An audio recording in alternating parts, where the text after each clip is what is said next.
Wait. This is a great blooper, by the way. I have a picture in this phenomenal. And this lighting girl is. Hey guys, welcome back to my YouTube channel. My name is Marline Francois-Madden. I am a licensed clinical social worker right here in New Jersey.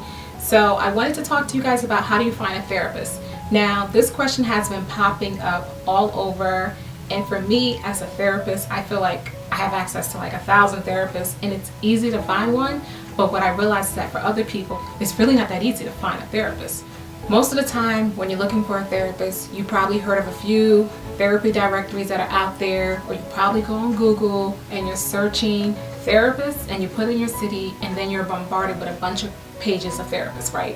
You're looking through the pages and you're trying to find one. You can't find one you really like, and you're like, what do I do? How do I find one? So I want to give you two directories you can find a therapist: psychologytoday.com and therapyforblackgirls.com. So when you go on these therapy directory sites, you're clearly going to be looking through their profile, and as you go on there, you can read their bios, see a little bit about them, see a little bit about if they can help you with whatever problem that you have that's happening with you, or if you have a stressor and you need someone to talk to, you can see like what exactly they cover, right? You can check on these directories to see, what kind of insurance do they take. Some of them you can see what their fees are. You can see where they're located, their website, their contact information.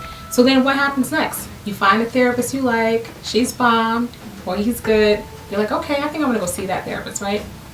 You click on their website, and once you click on their website, you read a little bit more about them. You're like, okay, I'm feeling this person. I think this person can help me out. You're already starting to feel at peace. Like, this person is it.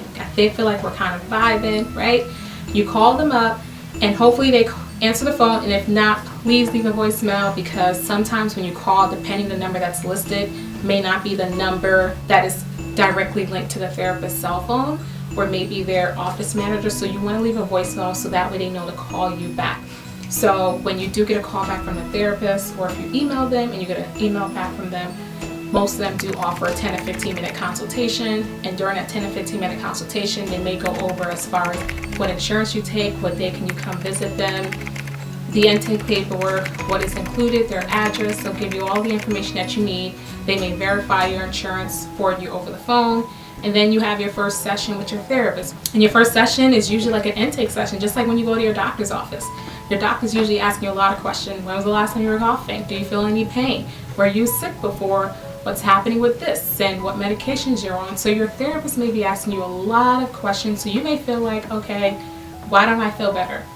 Therapy is not something that happens overnight, and don't expect that your first session you should be completely 100% back to like what you want it to be like.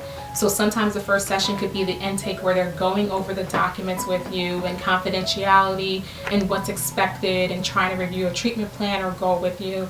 So I want you to take your time to go through the process with them. So I know there are some questions you're probably wondering, like, therapists are too expensive, I can't afford to go to one.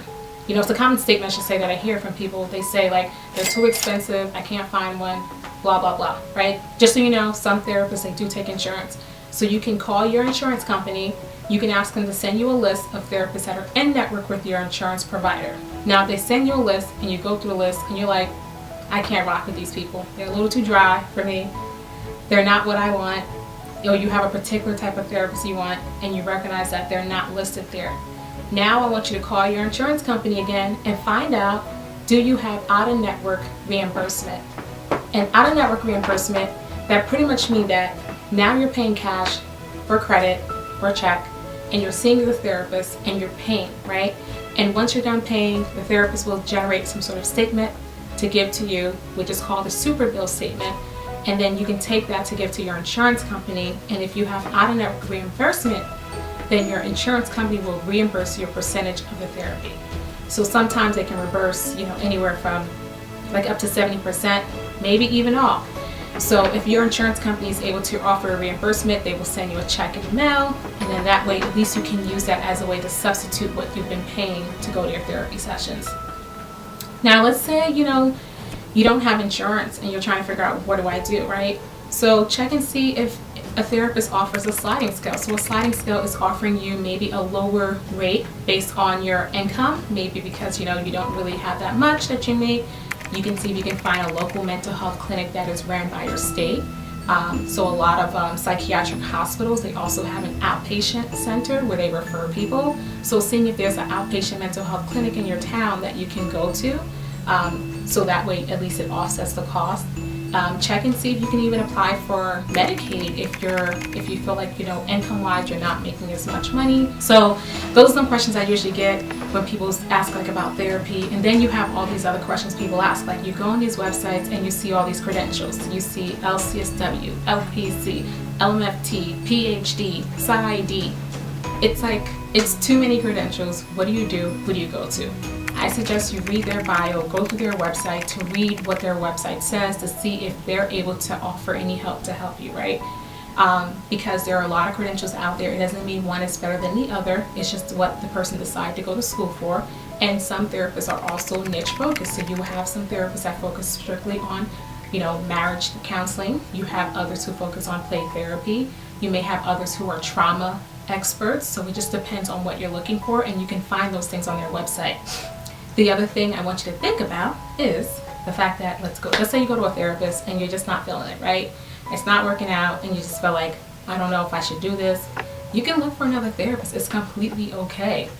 Just don't ghost your therapist. Don't be out here ghosting your therapist. If you're not feeling your therapist, please find a new one. You know, reach out to them, let them know, like, listen, this is not working out. I'm going to go somewhere else. You know, maybe they'll offer another session so you guys can review and see what it is that's happening. Sometimes people ghost their therapist because of things they don't want to discuss in therapy. So they just back away from it, or they get guarded and they're just like, I can't do this work anymore. It's just too heavy for me. But talk to your therapist about that and see what you guys need to do to revisit that treatment plan, those treatment goals that you have to kind of get you to go back in therapy. But never ghost your therapist. And something else I want you to know too is that this is your journey, so make time for it, be intentional about it, you know, find the right therapist, make sure that it works for you, because, you know, this is for you, this is your self-care, this is your journey. And just so you know, even therapists as helpers, we have helpers too, so sometimes we even go to therapy too. So it is an investment for some people, and maybe financially it's not something you can do at the moment, so see if you can find someone that offers a sliding scale. But your first session, like I said, it's going to be pretty much your intake.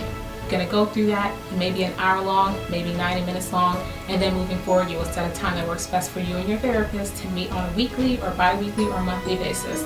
So definitely go through the process, and therapy doesn't have to be something that is long term. For some people, therapy maybe only be 1 month, 3 months. For some people it could be a thing they do every single week for years on years on years. So it all just depends on what works for you as far as what you're dealing with at the moment. So definitely, you know, go and see a therapist. It's completely okay. You know, when you go out there, trust, it will work, hopefully. But yeah, so if you have any questions about where do you find a therapist, like I said, go to psychologytoday.com, therapyforblackgirls.com, goodtherapy.org, therapyforblackmen.org. So those are just a few websites where you can find a therapist, and I hope you begin to start your healing journey. So thanks for tuning in. Don't forget to like, comment, share, and subscribe to my YouTube channel.